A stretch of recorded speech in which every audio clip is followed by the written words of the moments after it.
She was not merely a girl with sad eyes and furtive movements, her frame almost painfully slight.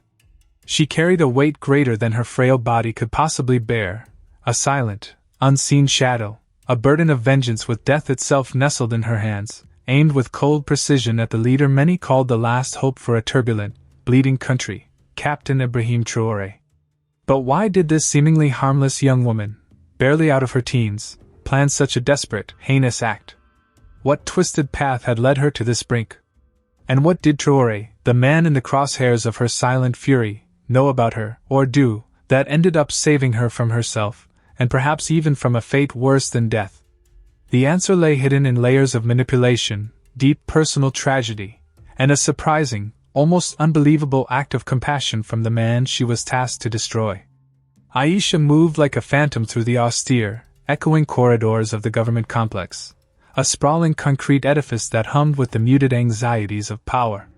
It was here that Captain IBRAHIM TRAORÉ spent most of his days, wrestling with the overwhelming challenges of leading a nation teetering on the precipice. No one noticed the silent cleaning lady. Her head was always respectfully bowed, her faded uniform a canvas of anonymity, and her bucket in her hand, filled with the mundane tools of her trade. That was exactly what she needed to be, utterly invisible.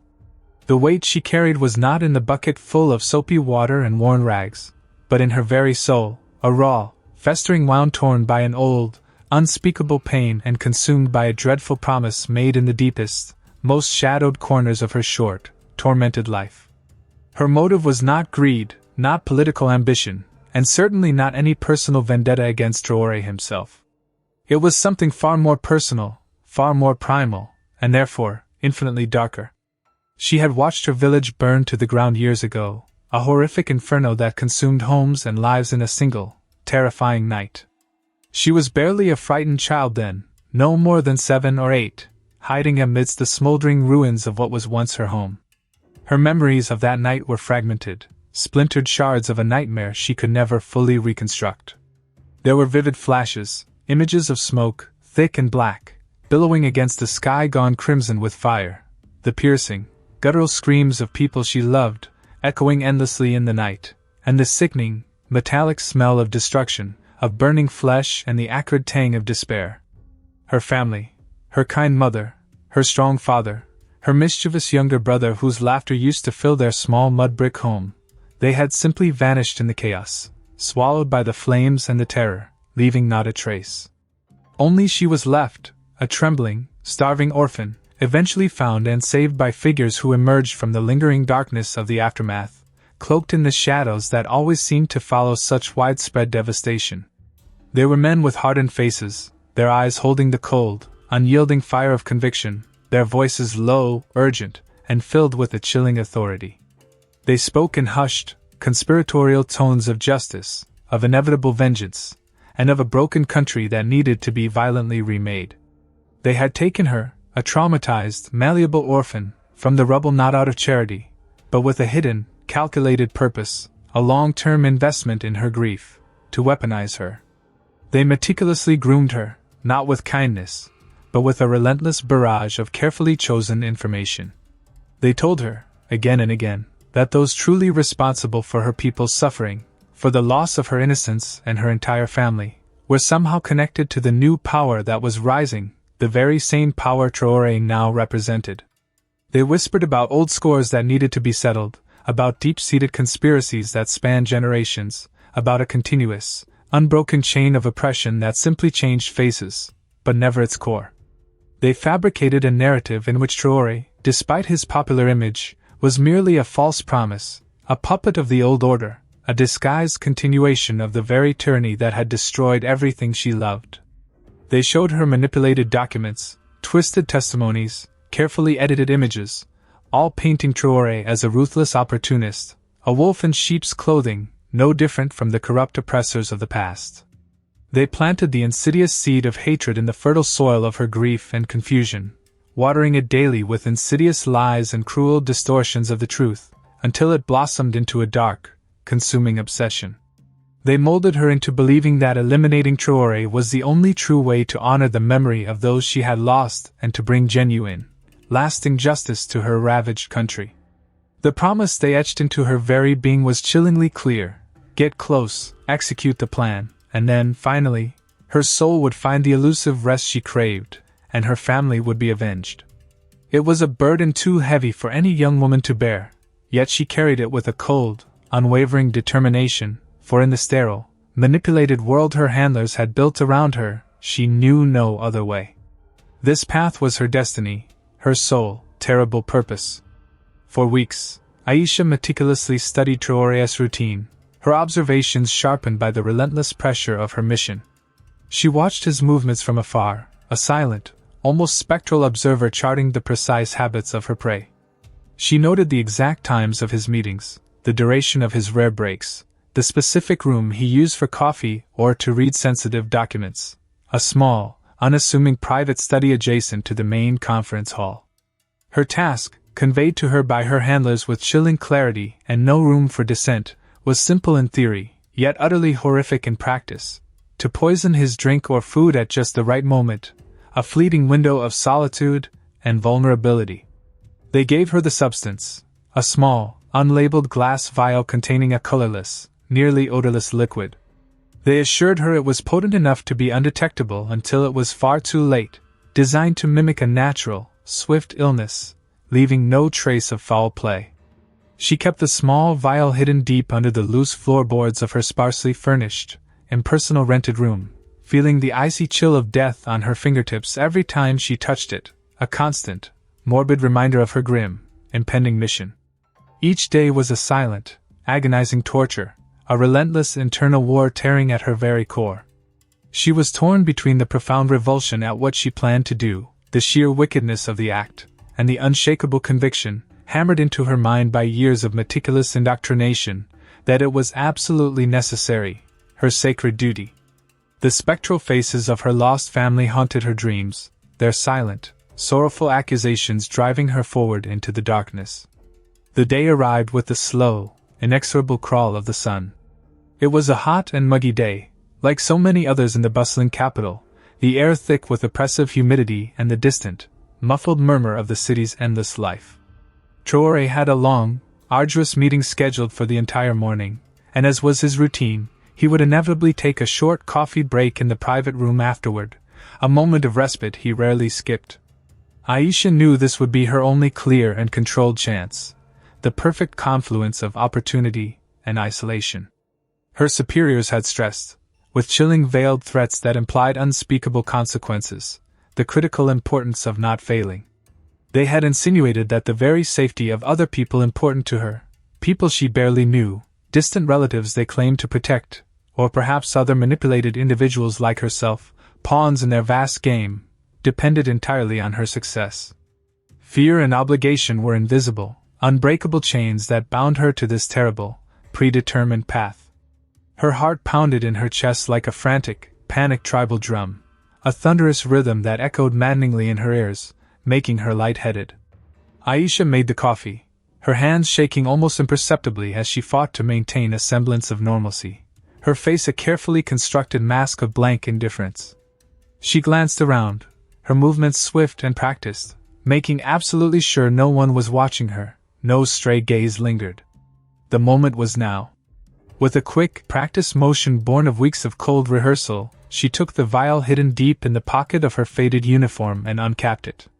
The colorless liquid shimmered faintly in the dim light of the hallway, almost inviting her, promising the oblivion she craved. All she had to do was pour a few drops into the steaming cup of coffee. It was so simple, so quick, so utterly final. This was the end of her mission, the fulfillment of her grim promise, the beginning of what they had called true justice. But then, as her hand, now slick with nervous perspiration, moved toward the cup, the door to the room opened, and Traoré himself stepped out. For a brief, suspended moment, he did not see her, his eyes fixed on a dense document he held in his hand, his brow furrowed in deep, weary concentration. He stopped surprisingly close to her, only a few steps away from the tray she held, an arm's length from her trembling hand. And then something utterly unexpected happened, something that shattered the carefully constructed world inside Aisha's mind.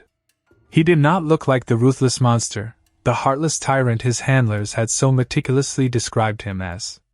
He looked tired, yes, profoundly so, his shoulders slightly slumped, weighed down by the immense burden of his responsibilities, the visible stress of a nation's fate resting heavily upon him. Suddenly, he let out a deep, audible sigh, a sound of weary resignation, profoundly human. And as if feeling a desperate, fleeting need for a brief moment of genuine humanity in the relentless whirlwind of his duties, he stopped beside a large window and looked out at the sunlit courtyard below. A few children, part of a visiting delegation from a recently liberated town, were playing innocently, their laughter bright and clear, under the watchful, yet benign, supervision of a couple of soldiers, their weapons resting casually at their sides. A slight, genuine, almost tender smile softened TRAORÉ's face for a second. It was a fleeting glimpse of something that was not power or toughness, not the hardened exterior of a military leader, but perhaps profound hope for the future, or even a deep, unspoken melancholy for the lost innocence of his people. In that single, fleeting moment, as TRAORÉ watched the children, a profound fissure cracked open inside Aisha. The image of that unexpected, genuine smile, so utterly at odds with everything she had been taught, collided violently with the deeply ingrained image of the tyrannical monster she had been raised to hate. The weight of the vial in her hand, which had felt so light just moments before, now seemed unbearably heavy, an impossible burden pressing down on her palm. Her mind, once so focused, was now flooded with doubts, with fragmented flashes of her own lost childhood, with the searing memory of the smoke from her village, but also with a new, terrifying, and deeply disturbing realization. Was everything she had been told a lie? Was true justice not found in death, in the cold, brutal finality of an assassination, but in something else entirely, something she had never conceived? Her hands stilled, frozen in midair, paralyzed between the cold, suffocating grip of hatred and an overwhelming, disorienting wave of confusion. She couldn't do it. Not now. Not like this. The opportunity passed, slipping through her paralyzed fingers like sand. TRAORÉ, his brief moment of reflection over, stepped back into the room, the door closing softly behind him, a sound like a final judgment. Aisha, still trembling, stood rooted to the spot, the coffee untouched on the tray, the vial clutched tightly, impossibly tightly, in her clammy hand. A tidal wave of profound relief, mixed with raw, searing panic and swirling confusion, hit her hard, threatening to capsize her. She had failed. The mission was compromised beyond repair. Her superiors, those shadowy, relentless figures, would find her. And what would happen then? The cold dread began to set in, a chilling premonition of unimaginable consequences. The days that followed were pure, unadulterated torment. Each morning she woke, with a jolt, her heart hammering, expecting at any moment to be discovered, to be dragged out into the harsh light, to face the inevitable, terrible wrath of those who controlled her, those who had instilled such deep, visceral fear in her. She became hypervigilant, her senses heightened, every shadow, every quiet murmur, every distant door opening sending a jolt of terror through her. But nothing happened. No one approached her. No questions were asked. No shadow seemed to follow her more closely than usual. Life in the compound went on, an absurd, normal rhythm that mocked her internal turmoil, and Aisha continued her work, an empty shell of herself, consumed by the agonizing, suffocating waiting. The vial of poison remained hidden under the loose floorboards of her sparsely furnished room, a constant, chilling reminder of her failure and the impending, undefined danger that lurked just beyond her sight, a sword of Damocles hanging precariously over her head. Then, a week later, a discreet message reached her, delivered by a junior aide with an impassive face. It was not a threat, not a reprimand, but a summons. Captain TRAORÉ wanted to see her in his private office. The icy fear returned with renewed intensity, more potent than ever before, a suffocating grip around her heart. This was it. He knew. Somehow, impossibly, he knew. She prepared herself for the worst imaginable scenarios, for relentless interrogation, for immediate arrest, perhaps something even worse, something unspeakable, a fate her handlers had grimly described for those who failed them. She walked to his office as if to her execution, each step a leaden weight. When she entered the large but plainly furnished office, TRAORÉ was sitting at his desk, a stack of dense, official documents before him. The room was Spartan, functional, reflecting the man's unpretentious nature. He looked up at her as she hesitated in the doorway, and his expression was not one of anger, nor accusation, nor even suspicion, but one of calm, almost unsettling curiosity. His eyes, though tired, held a surprising depth, a knowing glint. He gestured to a chair opposite him, a simple wooden seat. Aisha sat on the very edge, rigid with apprehension, her hands clasped tightly in her lap, ready to confess, to plead, to offer any desperate act of contrition, unsure of which desperate act she would choose. TRAORÉ spoke first, his first words disarming her completely, cutting through her carefully constructed defenses as if they were made of paper. "Aisha," he said softly, his voice measured, devoid of any trace of threat or hostility, almost gentle. "I know you didn't mean to poison me that day." The ground seemed to vanish beneath Aisha's feet. Her breath caught in her throat. How did he know? She hadn't done anything. She had only hesitated, a flicker of doubt. TRAORÉ continued, his voice low and steady, his gaze unwavering, yet not accusatory. "I saw the tremor in your hand, Aisha. A slight, almost imperceptible tremor, but it was there. And I saw the look in your eyes as you left the room, a profound distress that spoke volumes. I didn't need more than that to know something was profoundly wrong, that something far more complex was at play. But what made me sure, what made me truly understand the immense burden you carried, was the profound suffering behind that look, a suffering I recognize all too well in the faces of my people." He leaned forward slightly, his elbows resting on the polished desk, his posture one of earnest sincerity, not of interrogation.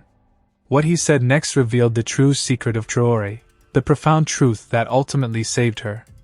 It was a secret that was not about him in the conventional sense, but about her, about the dark, manipulative world that had created her, and about the deep, almost intuitive understanding he possessed of his nation's deep, festering wounds. "I know about your village, Aisha," he said, his voice now taking on a tone of profound sadness, yet underlaid with steely determination. "I know about the night it was destroyed, the inferno that consumed it. I know about the horrific losses you have suffered, the family you lost. And I know about the men who found you in the rubble. The ones who took you, raised you, and told you lies about me, about what truly happened in this country. The ones who fed your hatred, carefully cultivating it, and then used you as a weapon, as a tool in their desperate, cynical game for power." Aisha was in absolute, speechless shock. Her world tilted on its axis. How could he know all this? These were buried secrets, whispered only to her handlers, known only to the architects of her manipulation, held deep within her own traumatized mind. TRAORÉ explained, his voice becoming more earnest, almost pedagogical, like a teacher revealing a painful truth. "In this country, Aisha, the wounds run unimaginably deep. Too many people have suffered at the hands of the previous, corrupt regime, or from the brutal chaos that followed its collapse. Too many lives lost, too many truths buried under layers of propaganda, fear, and deliberate misinformation. My job is not just to lead, Aisha. It is also to uncover those hidden truths, to try to heal those wounds, to find those who would exploit the people's pain, their righteous anger, for their own cynical ends, to plunge us back into chaos." He paused, his eyes holding hers, not with accusation, but with a profound, almost aching understanding. "My intelligence network is good, Aisha. Very good. For months, we have suspected strange movements, insidious plots linked to disgruntled elements of the old regime, those who cling to their lost power, and to outside interests that have no desire for stability or true peace here. They thrive on chaos, on disunity. When I looked at you that day, I did not see just another cleaning lady. I saw the indelible mark of old suffering in your eyes, a suffering that resonated deeply within me. And I saw the unnatural rigidity of someone under duress, someone whose will had been systematically coerced. I ordered my most trusted agents to discreetly investigate who you were, where you came from, your past, your connections. And the truth, Aisha, has come out. Your suffering is real, devastatingly real. But the direction in which you have been led to direct your anger is a cruel, cynical lie. You have been manipulated, used as a pawn." He paused again, looking at her with a profound compassion Aisha had never expected to receive from anyone, least of all her intended target, the man she was trained to kill. Those who manipulated you are the true enemies of peace in this nation. They care not for your pain, Aisha, not for the sacred memory of your family, only for the power they can gain by sowing chaos and resentment, by twisting the truth for their own nefarious purposes. They deceived you, using your personal tragedy, your profound grief, to try to destroy me, to destabilize everything we are trying to build, to break the very hope of this country.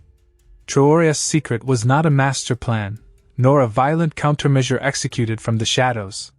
It was his deep, almost intuitive knowledge of his country's collective pain, his remarkable ability to see beyond the surface, to probe the very roots of suffering, desperation, and manipulation that plagued his people.